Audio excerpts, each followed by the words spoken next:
किसान भाइयों नमस्कार। आज के इस वीडियो में हम बात करेंगे चना फसल की। फसल चाहे चने की हो, गेहूं की, सरसों की, लहसुन की, कोई सी भी हो, हर फसल में बड़ा इंपॉर्टेंट रोल होता है उसमें डाले जाने वाली बेसल डोज और खेत की तैयारी का। यदि हम बेसल डोज अच्छे से डालते हैं, उसमें कोई चूक नहीं करते हैं, तो इसका सीधा सीधा असर पड़ता है किसान भाइयों उत्पादन पर। तो इन सभी चीज़ों में हम सबसे पहले बात करेंगे खेत की तैयारी पर। सबसे पहले आप गहरी जुताई एमबी प्लो, डिस्क प्लो, चीजल प्लो से करें। उसके बाद आप अपने खेत की 2 से 3 जुताई कल्टीवेटर से करें।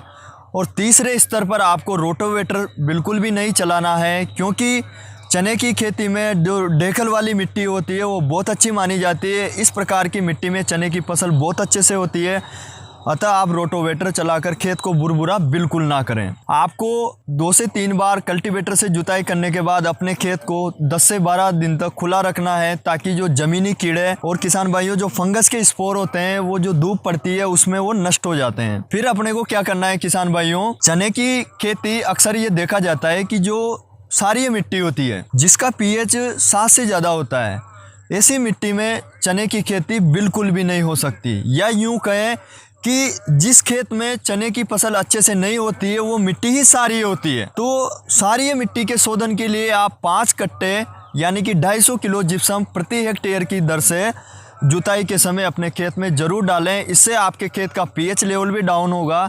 जिप्सम के बारे में थोड़ा सा जानते हैं, क्योंकि जिप्सम एक खनिज है, इसके बहुत अच्छे फायदे हैं। जिप्सम में किसान भाइयों सल्फर और कैल्शियम दोनों पाए जाते हैं। अब दलहनी फसल चने में इसका क्या रोल है, इसको भी हम अच्छे से समझते हैं। सल्फर क्या होता है किसान भाइयों, दलहनी फसलों में तो प्रोटीन की मात्रा को बढ़ाता है, और जो तिलहनी फसलें होती हैं उनमें तेल बढ़ाता है। और दूसरा इसमें जो कैल्शियम पाया जाता है वो जड़ों के विकास में सहायक है। यदि आपकी खेत की मिट्टी क्षारीय भी नहीं है तो आप कम से कम 2 से 3 साल में एक बार आप 250 किलो जिप्सम प्रति हेक्टेयर की दर से अपने खेतों में जरूर डालें। इससे आपके जो खेत है उनमें सल्फर और कैल्शियम दोनों जो पोषक तत्व हैं इनके स्तर में वृद्धि होगी, और जो आप दलहन और तिलहन दोनों प्रकार की जो फसलें ले रहे हैं उनकी क्वालिटी और प्रोडक्शन दोनों में इजाफा होगा। किसान भाइयों अब तक हमने बात की खेत की तैयारी की, लेकिन अब हम बात करेंगे बेसल डोज की, क्योंकि बेसल डोज का सीधा संबंध होता है पौधे के प्रोडक्शन उत्पादन से।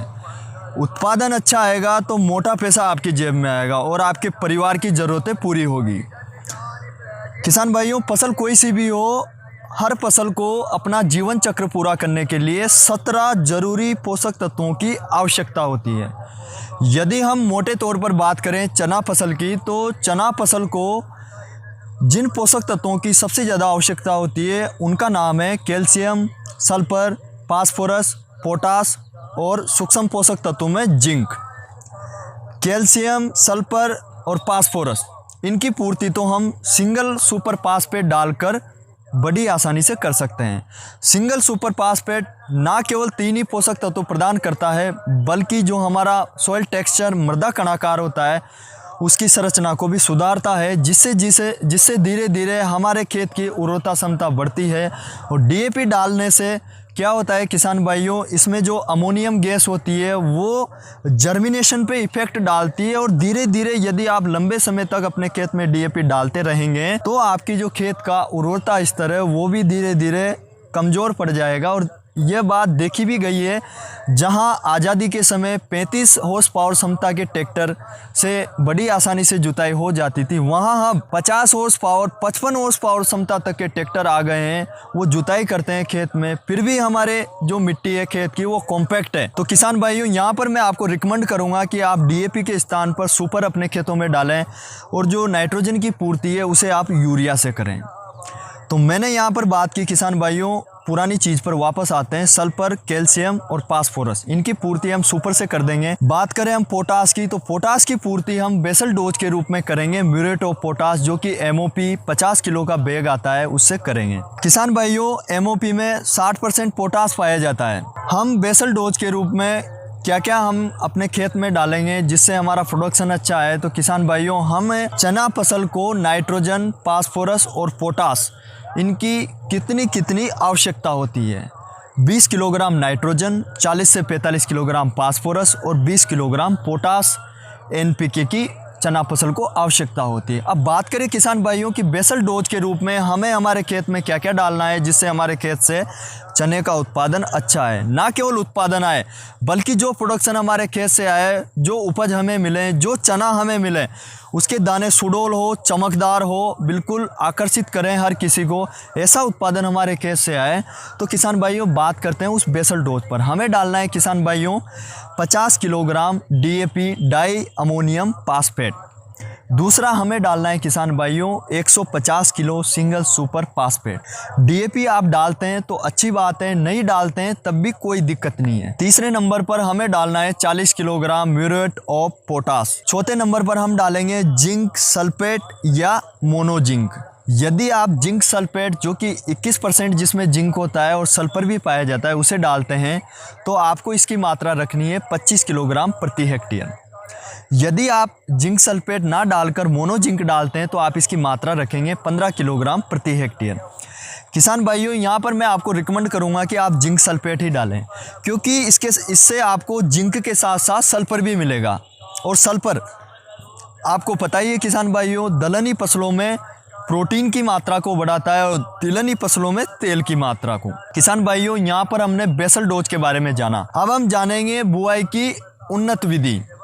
तो किसान भाइयों आपको चने की बिजाई तब करनी है जब टेम्परेचर 25-30 डिग्री सेल्सियस के आसपास हो, रातें थोड़ी ठंडी लगने लगे, या यूं कहें किसान भाइयों रात के समय जब आप सोएं तब आपको चद्दर की आवश्यकता महसूस होने लगे, तब आप यूं समझ लीजिए कि चने की बिजाई का समय बिल्कुल उपयुक्त है। दूसरा, जब आप पलेवा करें तो चने के खेत में अक्सर देखा जाता है दीमक की समस्या आती है, तो उस समय आप क्लोरोपाइरीफॉस 20 सीसी को रेत प्लस मिट्टी में मिलाकर पलेवे के समय ज़रूर डालें। इससे आपके जो दीमक की समस्या है वो आपके खेत में बिल्कुल भी नहीं आएगी। किसान भाइयों यदि बिजाई के बाद आपके खेत से चने का अंकुरण ठीक प्रकार से नहीं हुआ है, कई बार या तो हमारे किसान भाई बिजाई करते समय ज़्यादा गहरा डाल देते हैं तो उससे भी अंकुरण एक समय के साथ पूरा नहीं आ पाता है। तो मैं यहाँ पे आपको रिकमेंड करूँगा कि आप उस समय फव्वारा अपने खेत में चलाएं।